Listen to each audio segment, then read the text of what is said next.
Bienvenidos seamos todos nosotros a una nueva predicación dominical de Paz Divina. Qué bueno que estamos aquí. Les invito para que se acomoden, para que estén lo más cómodo posibles y podamos enfocarnos toda nuestra atención en la predicación del día de hoy. El mensaje del día de hoy es sumamente importante, no porque los demás no sean importantes, pero realmente el carácter de lo que hoy vamos a decir tiene que ver con lo que para Jesús es lo más importante. Recuerden que Jesús ha estado en controversia con los líderes religiosos de su época. Ese día ha sido un día muy especial y estamos llegando a la cúspide de lo que ese día sucedió, al momento clímax, al momento cumbre. El título de la predicación del día de hoy es Amar y está basada en Marcos capítulo 12 versos 28 al 34, un momento clímax en el ministerio de Jesús, en la enseñanza de Jesús para nosotros. Dice el texto de la Biblia: un escriba, maestro de la ley, que había oído la discusión y notó lo bien que respondía Jesús, se acercó y le preguntó: ¿cuál es el primero de todos los mandamientos? ¡Wow! Estamos en un momento sumamente interesante. Vamos primeramente a analizar esto. En aquella época, los libros se copiaban a mano. No era de seleccionar, copiar y pegar, que creo que ya los jóvenes de ahora ya ni hacen ese paso, ¿verdad? Creo que ya hasta han obviado esos pasos, pero a mí todavía me tocó eso de seleccionar, copiar y pegar y mandar a imprimir. Bueno, en aquella época, cada libro de lo que hoy conocemos como el Antiguo Testamento y de todos los libros de aquella época, existían por separado. O sea, había un libro de Génesis, un libro de Éxodo, un libro de Proverbios, eran libros por separado y se escribían en un rollo de papiro. ¿Okay? En aquella época el material para escribir se llamaba papiro, que era tomado de una planta que también se llama papiro, ¿okay? Era una planta que crecía principalmente en Egipto y entonces, igual que han visto esta telita de la cebolla, han visto estas capas de la cebolla, la capa más externa de la cebolla que la puedes quitar y queda así una tirita muy delgadita. Bueno, así es el papiro. Son unas tiras que se colocaban de manera vertical y luego de manera horizontal y se les ponía algo encima para presionarlas y con el mismo líquido de esas plantitas se pegaban. Creo que se ponían al sol o no sé, pero el caso es que se pegaban y quedaba una hoja más o menos del tamaño de nuestras hojas y esa hoja se llamaba papiro, de allí viene la palabra papel, ¿ok? Obviamente de un lado pues sobresalían las tiras que estaban de manera horizontal y de otro lado quedaban las tiras de manera vertical. Entonces de la parte horizontal se podía escribir, solo que en aquella época se les había ocurrido que estas hojas de papiro se pegaban una después de la otra formando una gran tira. Puedes imaginarte un rollo de papiro más o menos como el rollo de papel de cocina. ¿Te has fijado en ese rollo que tiene mamá ahí en la cocina? Que tiene así, es un rollo así de papel, ¿verdad? Más o menos así, imagínate un rollo, solamente que en lugar de papel sería papiro, que es un poquito tirándole como al papel de estraza, más o menos para que nos demos una idea, aunque un poquito más dura su consistencia, ¿okay? O sea, más grueso. Ese era un rollo de papiro, ¿okay? Y fue el gran invento de Egipto. Egipto era el que fabricaba los rollos de papiro. Te podían vender desde una hoja, ¿verdad? Desde una hoja de papiro hasta un rollo y tenían diferentes grosores, ¿okay? Si tú ubicas el libro del profeta Isaías y te imaginas que se escribiera a mano, más o menos esa era la longitud máxima de un rollo de papiro. O sea, el libro del profeta Isaías ocupa la mayor dimensión de un rollo de papiro de aquella época, ¿okay? O sea, un libro más grande, un texto más largo, se tenía que escribir necesariamente en 2 o 3 rollos de papiro. Bien, con los siglos, después de muchos siglos, se descubrió que también se podía escribir sobre la piel de los animales, ¿verdad? Los animales que ya habían matado, la piel le daban una preparación especial y se formaba una superficie donde se podía escribir. Ese es el pergamino. El pergamino no es más que piel de animales sobre la que se escribía, y claro, era más costoso una hoja de pergamino que una hoja de papiro. O sea, el papiro era más barato, ¿okay? O sea, un libro escrito en pergamino ya era algo más caro. ¿Se acuerdan? No me acuerdo a qué profeta, creo que fue Nahum. Bueno, acuérdenme ustedes, pero hubo un profeta al que Yahvé le pide que la profecía que va a predicar la ponga por escrito en un libro o en un rollo de pergamino, que en aquella época, en la época de Nahum, existía el papiro y el pergamino.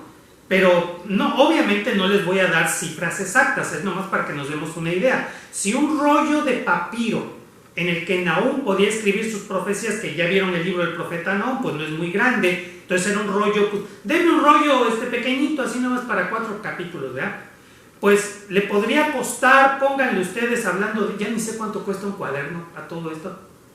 Y yo creo que ustedes tampoco saben cuánto cuesta un cuaderno, porque ahora ya sus chamacos, una tablet, oh, míralo, ¿verdad? Ahora quieren tablet, ya no te piden cuaderno de espiral o cuaderno profesional o cuaderno cuadrícula chica. ¿Te acuerdas? Que te pedían cuadernos cuadrícula chica, cuadrícula grande, rayado, doble raya, el pautado. ¿Se acuerdan del cuaderno pautado? No, ahora te piden una tablet, ay, míralos. Qué simpáticos, pero bueno, ponle tú que el rollo de papiro te costaría 100 pesos. Estoy poniendo números así. El mismo rollo, con la misma dimensión, pero en pergamino, te valdría 1000 pesos. Así la diferencia, una diferencia muy grande. Y es interesante que Yahvé le dice a Nahum, escribe estas profecías en un libro de pergamino. Y Nahum ha de haber dicho, sí señor, de papiro. No, de pergamino. Sí, señor, de papiro. De pergamino. Dando a entender que para Nahum debe considerar que las profecías que va a escribir, por ser palabra de Yahvé, son de gran valor y por lo tanto merecen el mejor esfuerzo, merecen nuestros mejores recursos, ¿ok? Y por supuesto merecen de nosotros nuestros mejores recursos y esfuerzos. Bueno, el caso es que entonces estábamos con que cada libro de los que hoy conocemos como el Antiguo Testamento existían por separado en un rollo de papiro que se copiaba a mano. Y el encargado de realizar esta labor de copiado era un profesionista, o sea, era una persona que dedicaba su vida a hacer minuciosamente esas copias. A esos profesionistas se les llamaba escribas, o sea, no batallaron mucho para ponerle nombre a esa profesión. ¿Qué hace un escriba? Pues escribe. ¿A qué se dedica un escriba? Pues a escribir, ¿verdad? Pero obviamente estos rollos de papiro, imagínate, ¿te acuerdas cuando íbamos a las librerías? Los que íbamos a las librerías, ¿te acuerdas? ¿Te acuerdas cuando nos pedían un libro en la escuela, verdad? El libro de biología para la secundaria. Por ejemplo, yo en la secundaria, pues nos pedían los libros de texto, ya no nos daban libro gratuito, nomás era en la primaria. Ya entrando a la secundaria había que ir a la librería a conseguir el libro. ¿Te acuerdas cuando ibas a la librería cristiana a buscarte una Biblia?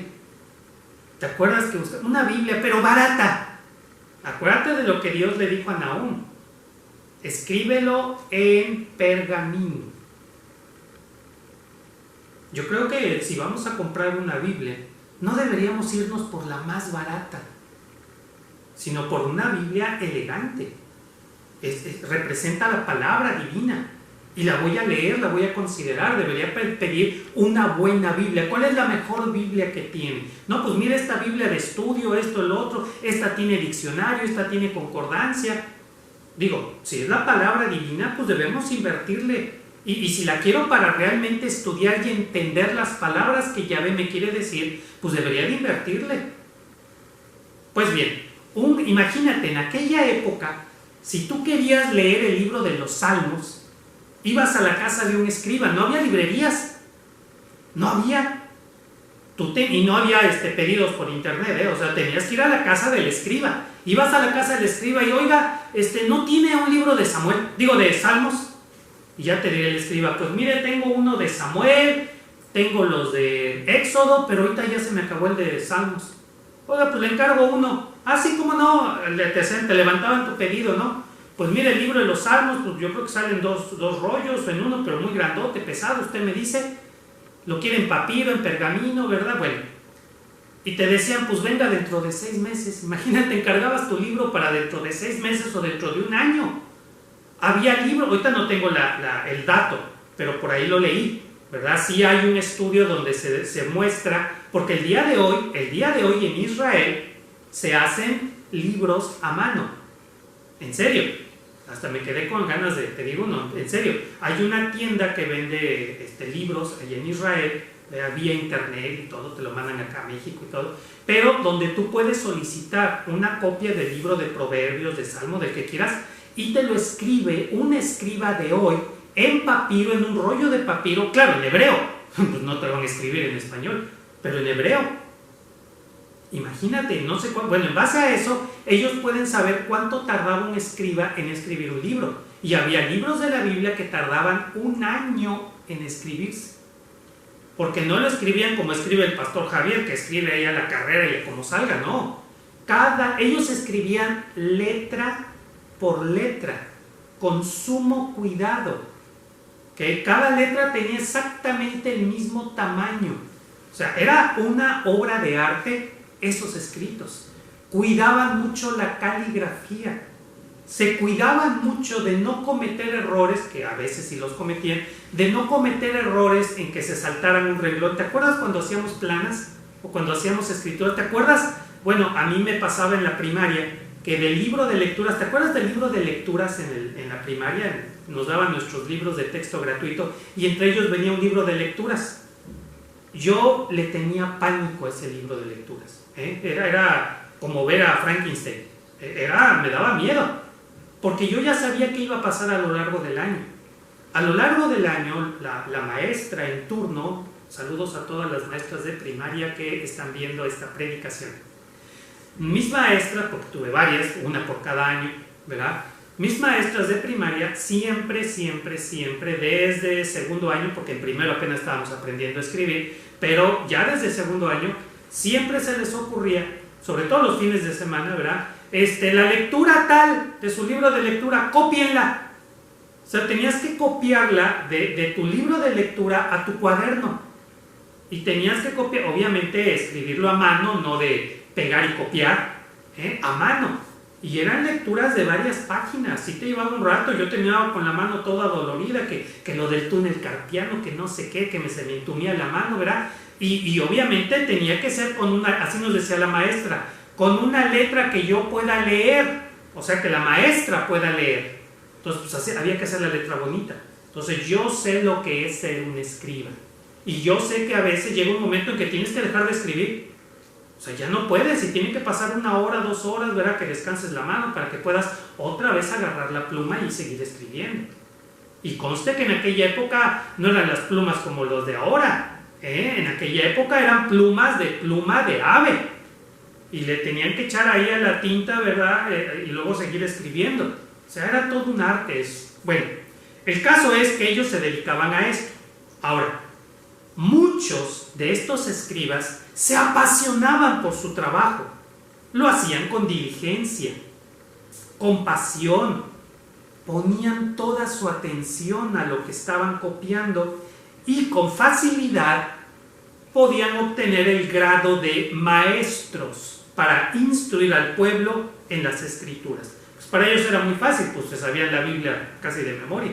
Bueno, este hombre, dedicado a copiar los textos sagrados, había estado estudiándolos y había llegado a ciertas conclusiones, el de la historia y muchos otros.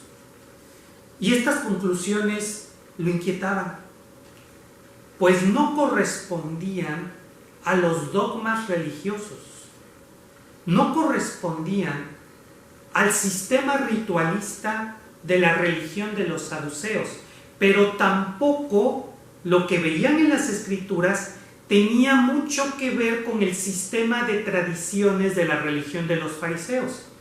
O sea, este escriba, como muchos otros escribas, se empezaban a enfrentar al hecho de que al estudiar las Sagradas Escrituras o simplemente leerlas con atención, porque si estás copiando un texto, pues regularmente empiezas a poner atención y te das cuenta que a lo mejor habías estado leyendo de manera superficial o incluso habías estado leyendo mal. Y cuando lo copias a mano te quedas, ay, no me había dado cuenta de lo que dice aquí. A veces es una preposición, a veces es un artículo, a veces es una palabrita pequeña, pero que cuando la estás copiando te das cuenta. Y este escriba se empezó a dar cuenta que había una gran diferencia entre lo que decían las escrituras y lo que decían las religiones. Y ahora que está escuchando a Jesús discutiendo con saduceos y con fariseos, le llama la atención y percibe en Jesús las mismas ideas que él ha desarrollado en secreto. Así como que, oye, eso que está diciendo Jesús, pues se parece a algo que yo también había pensado, se parece a algo que yo también había concluido. Ahora, me pregunto, ¿cuántos escribas, por su contacto directo con las Escrituras, habrían descubierto el mensaje de amor del Eterno, más allá de rituales y dogmas religiosos? Al parecer, fueron muchos. Pues la misma historia relatada en el libro de Hechos cuenta que muchos de estos escribas se convirtieron al cristianismo precisamente por comparar las Sagradas Escrituras con la enseñanza de Jesús. Por ejemplo, el que escribió el libro, la carta a los hebreos, es definitivamente un escriba. Y un escriba que al comparar las Sagradas Escrituras con lo que decía la religión, llegó a la conclusión de que con Jesús se acabó todo. Se acabó la religión, se acabaron los dogmas, se acabaron los rituales, se acabó todo. Fíjense esto. Estudiar la Biblia con sinceridad nos lleva a su mensaje de amor. Escríbelo. Estudiar la Biblia con sinceridad nos lleva a su mensaje de amor.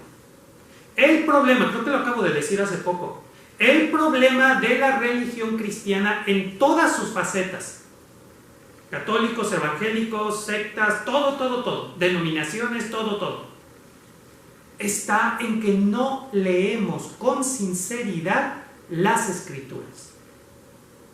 Nos entrenan para usar la Biblia para la polémica, para el debate, para la crítica, para la controversia, para el dogmatismo. Pero realmente, si la estudiáramos a profundidad, si la estudiáramos sinceramente, descubriríamos el mensaje del amor de Yahvé para nosotros. ¡Wow! ¡Qué sorprendente es esto!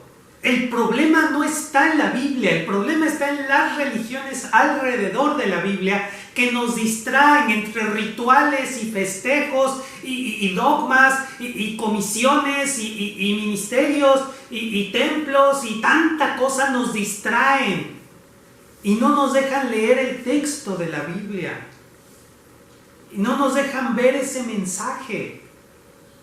Ese mensaje que a lo largo de la historia, si tú revisas la historia del cristianismo, verás que no es uno ni dos, sino que son muchas las personas que, sin importar cuál era su religión o si no tenían religión, el contacto con las Escrituras, independiente de dogmas y rituales, les llevó al mensaje del amor de Dios. Cada uno con diferente énfasis, cada uno con diferente enfoque, pero básicamente esta idea del amor.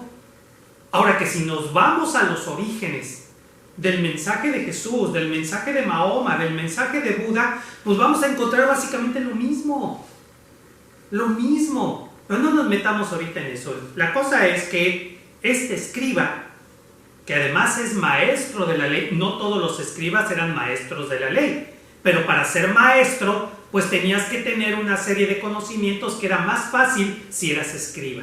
Bien, este escriba, sin rodeos, sin falsos halagos, se acerca a Jesús para plantearle una pregunta que en esa época provocaba grandes debates.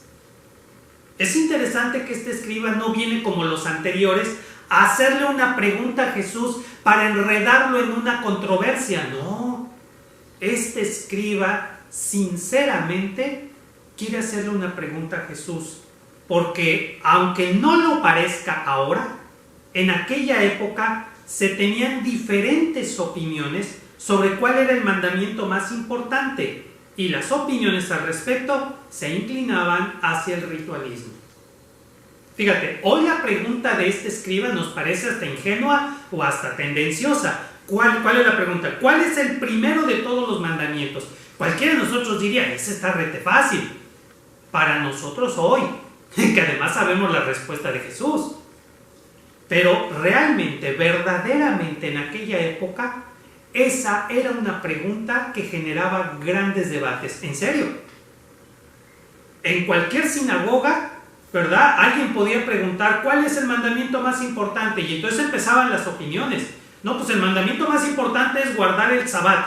No, el mandamiento más importante es este o el otro, y empezaban los debates, y cada uno ponía sus opiniones, sus argumentos basados en el texto de la Biblia, en historias de la Biblia o en historias que inventaban. Ahora, si la controversia es entre saduceos y fariseos, se ponía peor la cosa, porque los saduceos dirían que el mandamiento más importante son los sacrificios diarios en el altar, o celebrar la fiesta del Yom Kippur, y tal vez los fariseos dirían, porque la fiesta del Yom Kippur requiere que estés en el templo, para acá, en el templo, y los fariseos dirían que la fiesta más importante pues ha de ser el Sabbat, porque es la que se conmemora o se celebra en la sinagoga, mientras que la Pascua es una fiesta familiar, o sea, ni en una ni en otra. Fíjate cómo las respuestas en serio generaban una gran cantidad de discusión, pero siempre se iban hacia el ritualismo. Es como si tú en tu denominación, en tu religión, o en el templo, la iglesia a la que asistas, o sinagoga, o como le digas, allí donde tú asistas, tú lanzaras esa pregunta: oigan, ¿cuál es el mandamiento? O ¿qué es lo más? No le digas cuál es el mandamiento, pues te van a responder fácil, ¿verdad? No, que tú les digas qué es lo más importante que podemos hacer. ¿Qué es lo más importante que se puede hacer en esta iglesia? No, pues construir el templo, echarle ahí a las ofrendas, ganar a más personas para nuestra religión, no sé. En algunas congregaciones lo más importante son los ayunos, ¿verdad? Los días de oración, ¿verdad? Algún tipo de ritual en especial. Si está en construcción el templo, pues ni te digas, ya ni preguntes qué es lo más importante.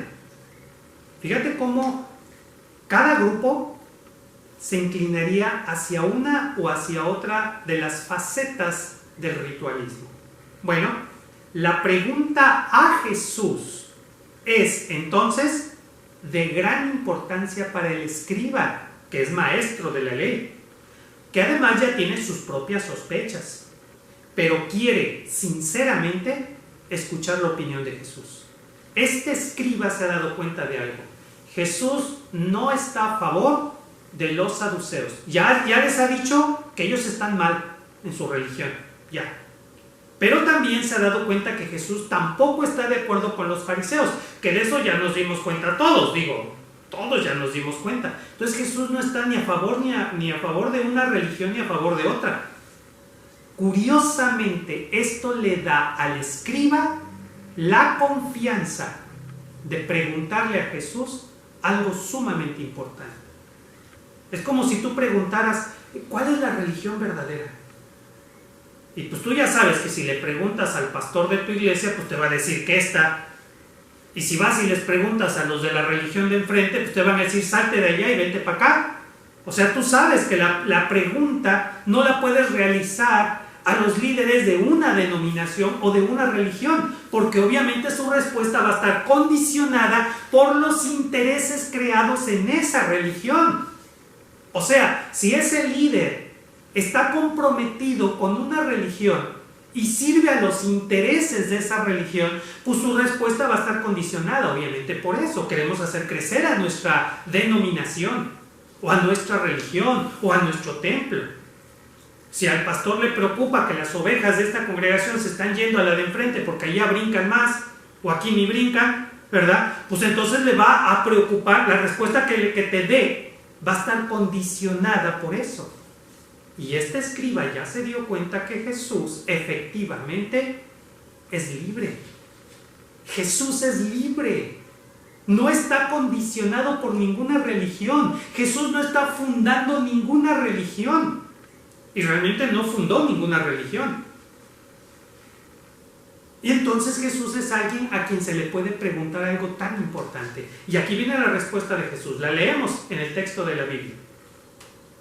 Jesús le contestó: el primer mandamiento de todos es: oye, Israel, Yahvé nuestro Dios es el único dueño.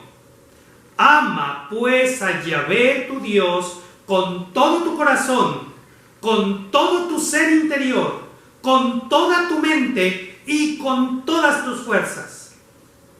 Y el segundo es: ama a tu prójimo como a ti mismo. Ningún mandamiento es más importante que estos. ¡Wow!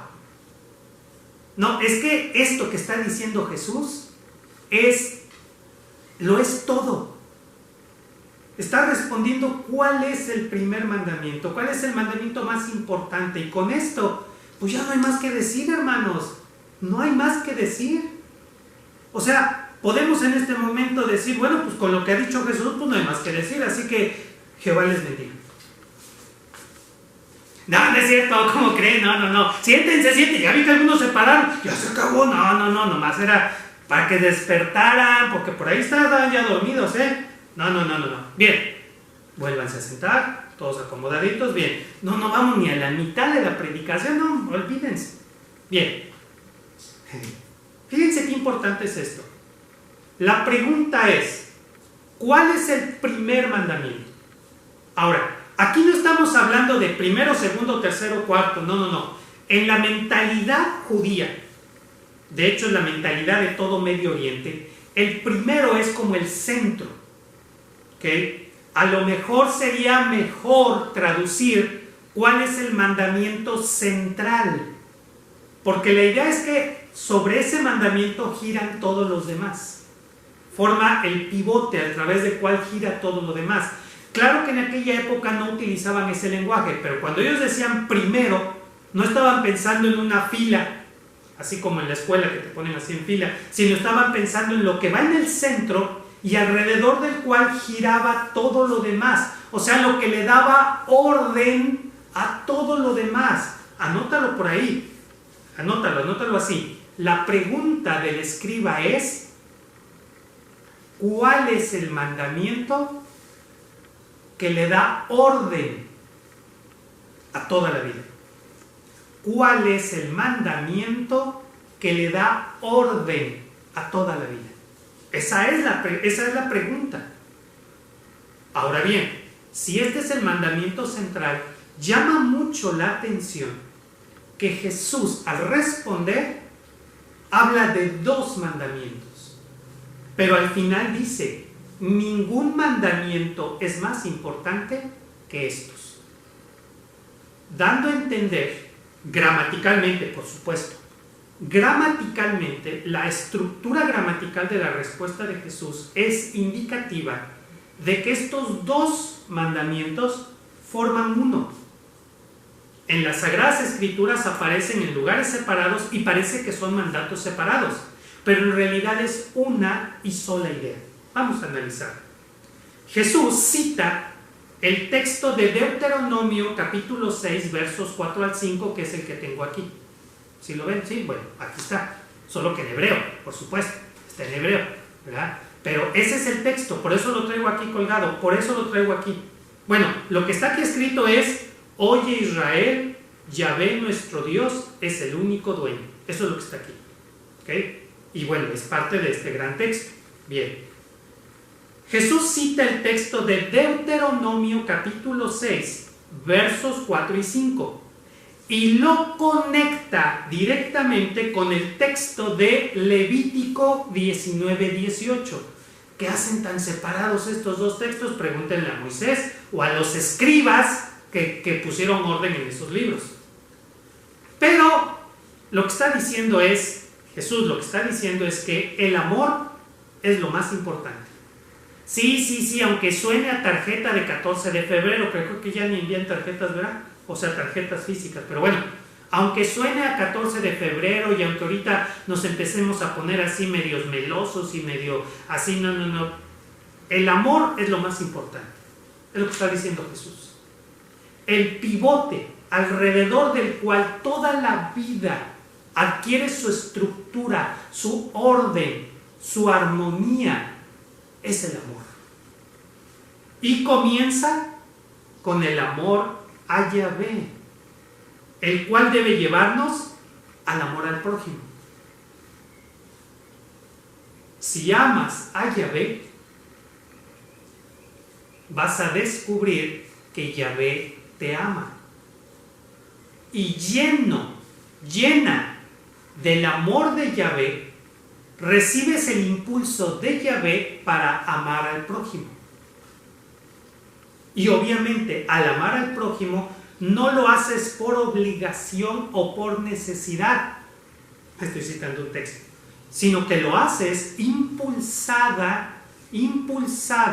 por ese amor de Yahvé. O sea, todo es amor. Todo es amor. Y por amor, estamos hablando de este deseo profundo de que la persona a la que enfocamos esa actitud, porque amor en la Biblia no es un sentimiento, es una actitud, es una predisposición de buscar el bienestar de aquella persona. Bíblicamente, cuando tú le dices a alguien yo te amo, le estás diciendo que buscas su bienestar, que viva bien. ¿Ok? Si tú dices que amas a tu mascota, significa que tú buscas que tu mascota viva bien, que coma sus horas, que tome su medicina, que no pase frío, que no pase calor, que esto, que el otro, ¿verdad? Que esté feliz. Eso es amar. ¿Cómo amamos a Dios? Digo, no puedes hacerlo más feliz de lo que ya es. Él es feliz. Esa es su naturaleza. Es amor. ¿Cómo puedes amar a Yahvé? No amas a Yahvé buscando su bienestar, pero sí amas a Yahvé buscando aquello que a él le hace feliz.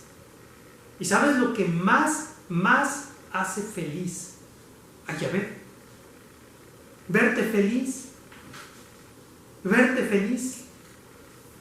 De acuerdo a Eclesiastés, cuando lleguemos a su presencia, Yahvé nos va a preguntar, ¿por qué no fuimos felices? No nos va a preguntar otra cosa. Nos va a preguntar, oye, ¿por qué no fuiste feliz? Ay, Señor, esta vida es un valle de lágrimas y una tragedia tras otra. Te decir, oye, no, mira, yo te puse esto, para que fueras feliz. Ay, Señor, ¿cómo lo iba a ver si mis ojos estaban llenos de lágrimas por todas las amarguras que vivo? Oye, espérate, la mitad de tus amarguras eran invento tuyo y la otra mitad por meterte donde no te llaman. En serio, al final la pregunta es, ¿por qué no fuiste feliz? Los ángeles nos van a preguntar, oye, ¿por qué no podías ser feliz? Si la vida es tan sencilla, allí mismo en Eclesiastés está que Dios nos creó para una vida sencilla, pero nosotros todo lo complicamos.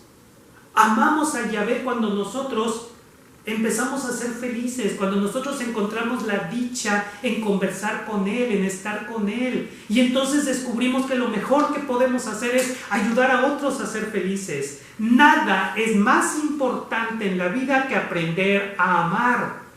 Amar a Yahvé, amarte a ti mismo y amar a tu prójimo. No hay nada más importante que aprender. Y esta es la voluntad de Dios. Es que yo no sé cuál es la voluntad de Dios para mi vida. Que aprendas a amar, que aprendas a relacionarte con Yahvé en una conversación amena, que lo ames, que no estés ahí sentadota ahí viendo la predicación porque me obligaron o porque lo tengo que hacer porque si no van a hablar mal de mí, no, sino que puedas estar ahí sentadote o sentadota viendo la predicación con verdadero gusto porque estás escuchando a Jesús, porque estás escuchando a Yahvé, que encuentres gusto, placer, satisfacción en la palabra divina, y eso se aprende, y aprendes a amarte a ti misma, a ti mismo, y entonces aprendes a amar al prójimo. Pero eso es lo más importante que debemos aprender. Antes que aprender las tablas de multiplicar, antes que aprender a escribir sin faltas de ortografía, antes que aprender la derivada y la integral de no sé qué, primero aprendan a amar. Porque esa es la voluntad de Yahvé, que aprendamos a amar. Lo demás ya después lo vamos aprendiendo sobre el camino. Ahora, el texto griego dice: ama a tu prójimo como a ti mismo. El texto hebreo dice: ama a tu prójimo que es como tú mismo. Qué interesante diferencia. El adverbio de comparación en griego, como a ti mismo, es el que modifica el sentido, aunque este adverbio puede, en su sentido original, estar más cercano al texto hebreo de lo que está la traducción al español. O sea, lo más cercano sería: ama a tu prójimo que es como tú mismo. Esa sería una traducción más cercana al original. Qué interesante. Amar al prójimo como a uno mismo. Da la idea de aprender a amarme a mí mismo para luego amar a mi prójimo. O amar a mi prójimo tal y como yo me amo a mí mismo. No, pues algunos sí tenemos que primero aprender a amarnos, porque si amamos a los otros como nos amamos a nosotros, no, ¿para qué quieren? Entonces, vamos aprendiendo a amarnos a nosotros mismos. ¿Qué les parece? Bueno, pero la idea original en hebreo marca la igualdad entre mi prójimo, sí, tú, y yo. Delante de el Eterno somos iguales. Y esta igualdad es la que me debe llevar a buscar la armonía, la convivencia fraterna. Y desde aquí, desde el púlpito virtual, ahora hasta el púlpito es virtual, desde el púlpito virtual de Paz Divina, tengo que decirlo, con vergüenza, pero las religiones, así en general, han contribuido a la discriminación, la división y el enfrentamiento entre los seres humanos. Es que como no es de nuestra religión, tenemos que atacarlo, tenemos que condenarlo, tenemos que quemar su casa, o tenemos por lo menos que criticarlo. Otra vez, a ti y a mí nos enseñaron a estudiar la Biblia para poder criticar al otro, porque no es como nosotros. Y eso es una vergüenza, que usemos la palabra divina para encontrar justificación al odio, al rencor, a la discriminación. Si leyéramos la Biblia, Jesús está diciendo que el pivote, el mandamiento central, consiste en aprender a amar. Imagínate que en tu iglesia el estudio de la Biblia nos motivara a ver en las personas a alguien como nosotros, a no ver si es de una religión o de otra, de una raza o de otra, de una nación o de otra, de un idioma o de otro. Todas esas etiquetas son artificiales, incluso el de la raza. Esto de las razas es un invento de los caucásicos esclavistas que querían justificar la esclavitud y se inventaron todo este mito de las razas, promovido por religiones, y que bueno, es la vergüenza de la humanidad, la esclavitud. Pero promovido y sustentado y justificado por la religión, es pura vergüenza. Es para que nosotros rechacemos la religión por completo. ¿Cómo es posible que hayamos pertenecido a religiones que hace 150 años, 200 años estaban a favor de esas ideas? Claro que no, hermanos. Son etiquetas. Delante de Yahvé somos iguales. Y tenemos que empezar a aprender a vernos como iguales. Yo se los he dicho. Yo no sé qué virus invade a las iglesias evangélicas, no hablo de otras religiones porque ahí no me he metido, pero qué virus invade a las iglesias evangélicas que cuando tú te cambias de congregación te dejan de hablar. Así. Que cuando se encuentran dos evangélicos allá en el centro comercial y tú eres cristiana, sí, yo también, ¡ay, qué bueno! Bien, hola hermano, ¿cómo estás? ¿Y tú de qué grupo eres? No, pues yo soy carismático. Y pum, se te dejan ahí con la palabra, con la mano estirada, porque como el otro no es carismático, pues no te puede saludar, porque eres de los brinca-brinca, eres de los aleluyos, y ya estás clasificado, etiquetado. Y ya, no. Congregaciones donde dos hermanos eran uña y mugre, no digo quién es la uña y quién es la mugre, ¿verdad? Pero que eran uña y mugre, ¿verdad? Y ahí estaban para todos lados juntos, y el hermano y los hermanos. Un día de ese, el hermano se va a otra congregación, ya no le habla, porque se cambió de iglesia. Jesús dijo, si se aman unos a otros, el mundo sabrá que son mis discípulos. Ser discípulo de Jesús no es brincar o no brincar, decir gloria a Dios o decir aleluya, tener más libros en tu Biblia o tener menos libros en tu Biblia, asistir a ese templo o a este otro templo o a ningún templo. Ser seguidor de Jesús es poder amar a otras personas. Y eso es lo que necesitamos.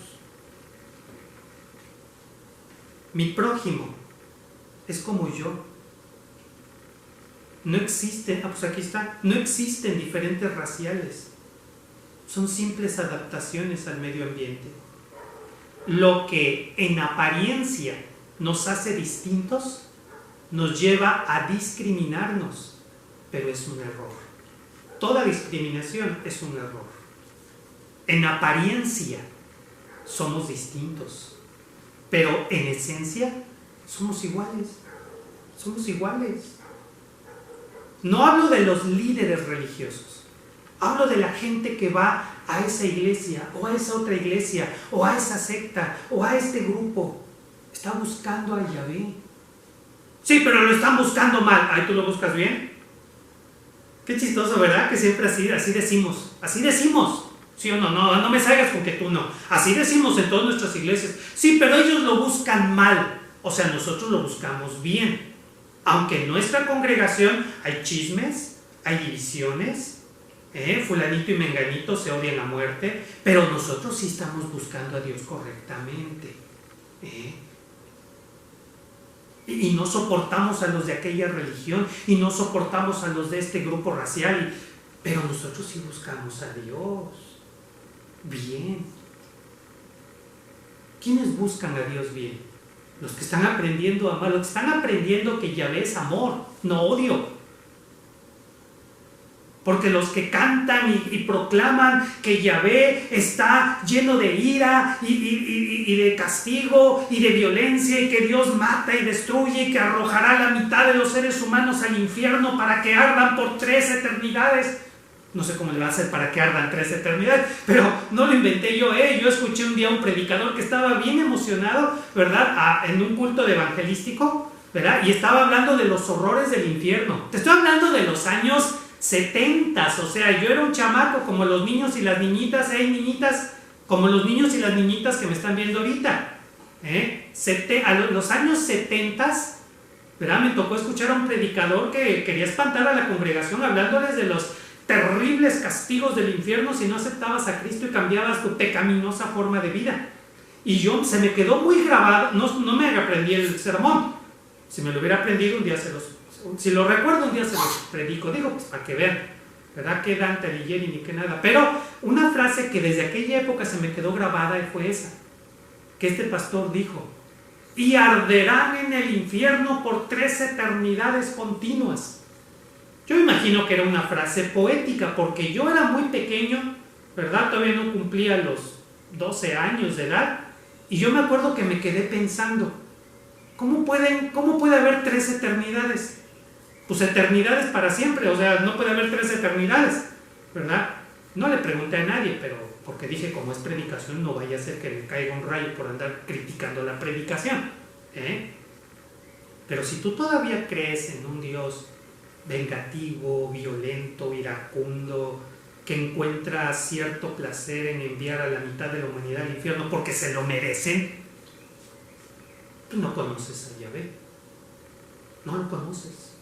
Y aquí se aplica lo de la película aquella, no digo porque luego dicen que no debo decir, ¿verdad? Pero se aplica lo de la película aquella, ¿no? De que todo el mundo dice que conoce a Yahvé.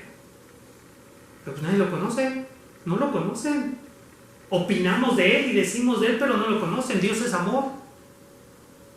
Dios es amor. Es más, Dios significa el que todo lo puede desde allí. Dios significa el que todo lo puede, el todopoderoso. Y su esencia es amor. Pero aquí en la Biblia dice, sí, pero fíjate quién lo escribe. Fíjate, conoce a Yahvé, descúbrelo, enamórate de él.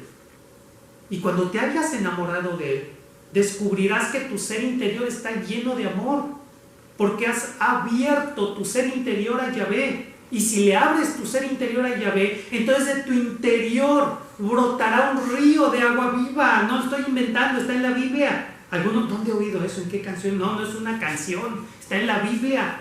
De tu interior brotará un río de agua viva que calmará la sed de los que te rodean. ¿Y qué es lo que la gente de nuestro alrededor necesita? Amor. Amor no como un sentimiento empalagoso de dientes para afuera, no. Amor como una actitud que se manifiesta en acciones que tienen como propósito mejorar el nivel de vida de quien te rodea. Yo veo que a fulanito le hace falta un suétercito, le voy a regalar este suétercito.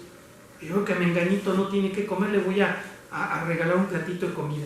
Yo veo que sutanito anda buscando trabajo, le voy a poner aquí a que me ayude a barrer y ya tiene un trabajo para hoy. Eso es amar. Amar no tiene que ver con abrazar, dar besitos y mandar un regalito, no. Amar tiene que ver con hacer algo para beneficio del prójimo. Muchas veces, ponga atención, muchas veces amar a tu prójimo es no molestarlo. Y ya. Oiga, hermano, es que no sé cómo amarlo, no me molestes y ya. Mira, con que no me molestes, mira, ya estamos bien tú y yo, ya, mira, con que no andes ahí hablando y diciendo cosas, ya con eso, en serio, de veras. Con que me dejes en paz, mira, ya me amaste, y apasionadamente, o sea, así, en serio. O sea, a veces queremos estar sobre la gente y ¿cómo se llama? Atosigándolas. ¿Qué es atosigar? A ver, chequen en el diccionario. Ahí estamos atosigando a las personas, ¿verdad? Y a veces de veras, a veces hay personas que podríamos amarlas mejor si ponemos una distancia. En serio. Date cuenta que hay personas que lo que quieren es estar solas, quieren su espacio. No es que te voy a ayudar a resolver tus problemas, no, son sus problemas. Y ellos quieren vivir revolcándose en sus problemas. Manifiéstale que si necesitan tu ayuda, tú estás dispuesto a ayudar, pero déjalos. No, es que yo veo que fulanito come mucha carne y le voy a enseñar que coma vegetales y le voy a llevar ensaladas. Déjalo, él quiere atiborrarse de carne. Tú comete tus verduritas y viva la paz. Pero eso se aprende, hermanos, eso se aprende. Aprendes a amar a Dios y de allí todo lo demás. Si aprendes a amar a Yahvé, vas a aprender a escucharlo. Y es Él el que te va a decir cómo amar, a quién amar y cuándo amar. Nada más. Y nada más, hermanos, nada más. Pero primero, aprendamos a amar a Yahvé. Aprendamos a disfrutar de su amor. Y dejemos que esta comunión de amor con el Eterno dé fruto en fraternidad. En fraternidad. Pero en una fraternidad que sea fruto del amor a Yahvé. Yo lo sé y no lo estoy criticando, pero a veces en las iglesias buscábamos generar fraternidad. Vamos a tener una convivencia. para generar fraternidad. Vamos a celebrar los cumpleaños de los hermanos. Claro, les estoy hablando cuando en la iglesia éramos 40, 60 personas. Estoy hablando de iglesias de los años 80, 70. Yo me acuerdo que en mi infancia las iglesias eran pequeñitas, todos nos conocíamos. Y si el pastor ahí andaba con que vamos a celebrar cumpleaños por mes, ¿verdad? Y el primer domingo del mes, terminando el culto, una comida fraterna, todo el mundo trae su comida y celebramos los cumpleaños de los que cumplen en este mes. Así era en mi iglesia de mi infancia. Y cada mes era pastel y comida y todo el mundo traía su comida y compartían la comida. Teníamos un patio ahí un poquito grande y ahí hacíamos nuestras comidas fraternas. ¿Okay? Me acuerdo que en la iglesia hasta celebraban que el 10 de mayo y celebrábamos el día de la independencia, hacíamos nuestra noche mexicana, hagan ustedes el favor, con tal de fraternizar. El problema es que muchas veces, o sea, aunque los pastores tuvieran la mejor intención, el problema es que esa fraternidad era superficial y artificial. A la primera de cambio se demostraba de que qué amor ni qué. En la sesión de negocios, cuando estaban decidiendo cuánto le iban a pagar al pastor, ahí mira, cuando andaban decidiendo cuánto le iban a pagar al pastor, mira, ahí se acababan todas las fraternidades. Yo lo viví en mi infancia, en mi juventud, y tú los viviste, hermanos que han estado en iglesias de ese tipo. ¿Te acuerdas en el milenio anterior cómo eran las sesiones de negocios? Cómo se peleaban los hermanos por cosas tan vanas. Ya les platiqué de esa iglesia en la que pasaron discutiendo más de una hora por el color de la alfombra. Iban a alfombrar el templo. El templo tenía su piso de cemento, pero pues ya la iglesia ya tenía dinerito, ¿verdad? Y estaban discutiendo que iban a poner alfombra. En eso estaban todos de acuerdo, en ponerle alfombra al templo. ¿Pero de qué color la alfombra? Uy, allí se armó una discusión. En serio, de discutir, de pelear, de decirse casi groserías. Por esas cosas tan vanas. No hemos conocido a Yahvé. Si lo conociéramos, experimentaríamos su amor. Y quien conoce a Yahvé sabe que lo que más le importa a Yahvé es que seamos felices y que esa felicidad tenga que ver con amar al prójimo. El amor de Dios en nosotros diluirá nuestros prejuicios y nos llevará a amar al prójimo, que es como yo, y así cumpliremos el mandato de Dios. En eso cumplimos el mandato de Dios. Y los rituales y los sacrificios y el templo, ha sido más claro. Jesús está diciendo, aprende a amar a Dios, aprende a amar a tu prójimo que es como tú, o sea, ámate a ti mismo también, y ya. Con eso, si conocieras a Yahvé, si de veras conocieras a Yahvé, sabrías que Él no pide ni necesita templos, que Él no pide ni necesita sacrificios, que lo que Él quiere es que aprendamos a amar, porque amar es lo único que le da verdadero sentido a la vida. Amar, buscar el bienestar mío, o sea, no del pastor, o sea, tu propio bienestar. Amar es buscar tu propio bienestar, hacer lo posible por mejorar tu propia salud, cuidar tu alimentación, cuidar tu higiene, cuidar tus pensamientos, cuidar tus actitudes, aprender a amarte. ¿No te lo han dicho? ¿No se lo has dicho a alguien? Oye, quiérete tantito, mira nada más cómo estás, mira nada más cómo te trae ese tipo. O sea, quiérete tantito. Te lo han dicho, o tú lo has dicho, o lo has visto, que se lo han dicho a alguien. Por eso, apréndete a quererte a ti mismo, a amarte a ti mismo, a mejorar tu vida. No esperes a que los demás, estoy esperando a que me quieran, no esperes a que te quieran, quiérete tú. Estoy esperando a que me procuren, no esperes a que te procuren, no te van a procurar. O sea, procúrate tú.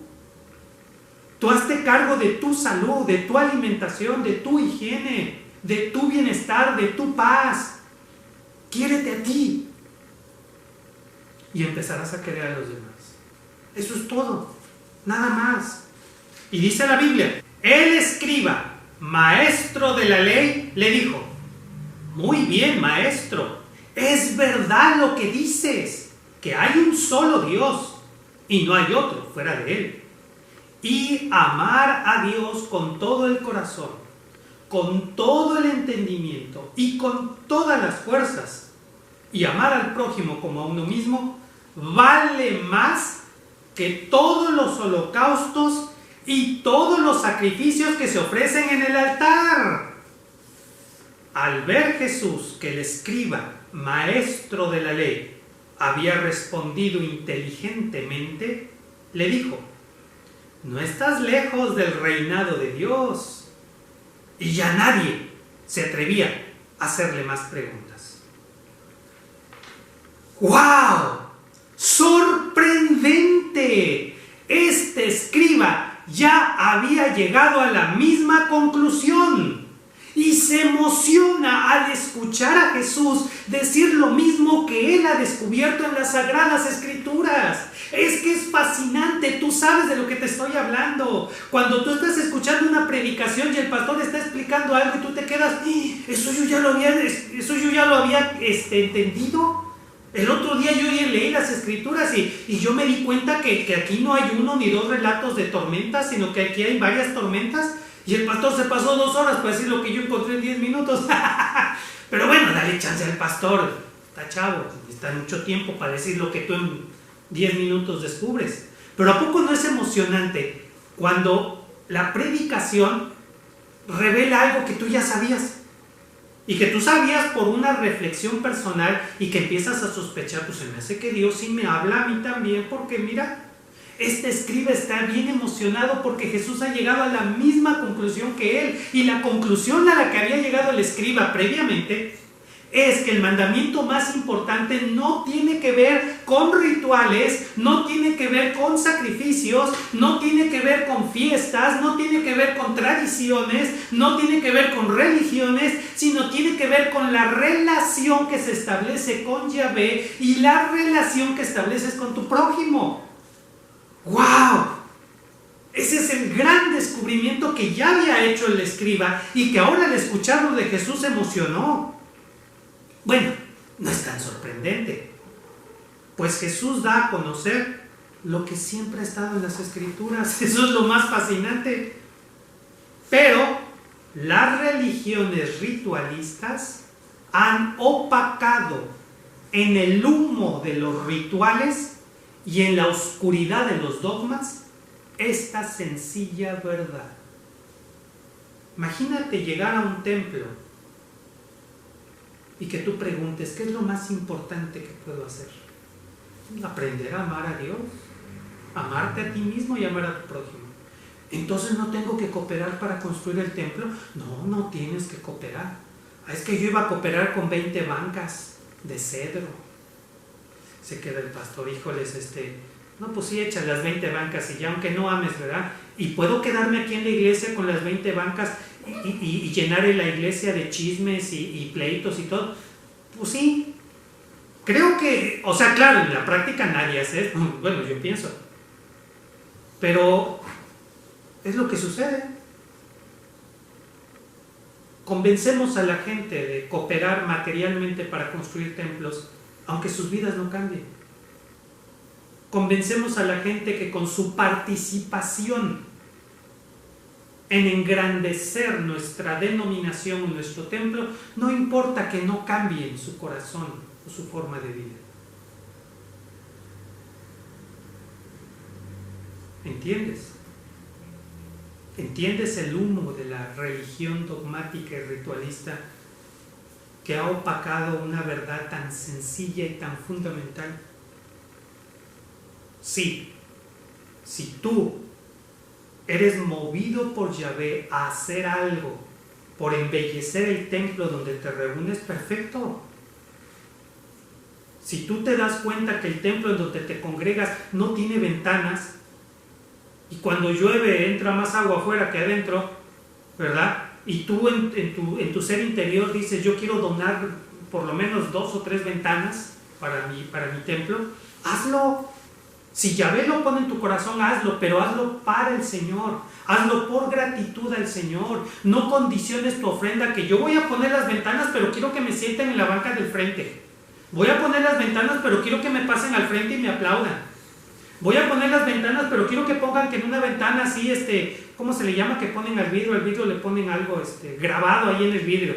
Donado por el hermano Javier. Digo, para que futuras generaciones sepan. Hazlo para Yahvé. Si tú quieres llevarle una ofrenda de amor, o sea, comidita, al pastor o a un hermano que tú sabes que tiene necesidad, hazlo. Pero hazlo por amor a Yahvé y por amor a tu prójimo. No para ganar reconocimientos, premios o cosas así. O sea, no está mal que nos juntemos y, bueno, no aquí en Paz Divina, pero en otro lugar, que se junten y vamos a cooperar para construir un templo y todo. Está bien, háganlo, pero háganlo por las razones correctas y no porque se estén queriendo ganar el cielo. Háganlo por amor. Este escriba entiende que aprender a amar a Dios y al prójimo es lo único que importa.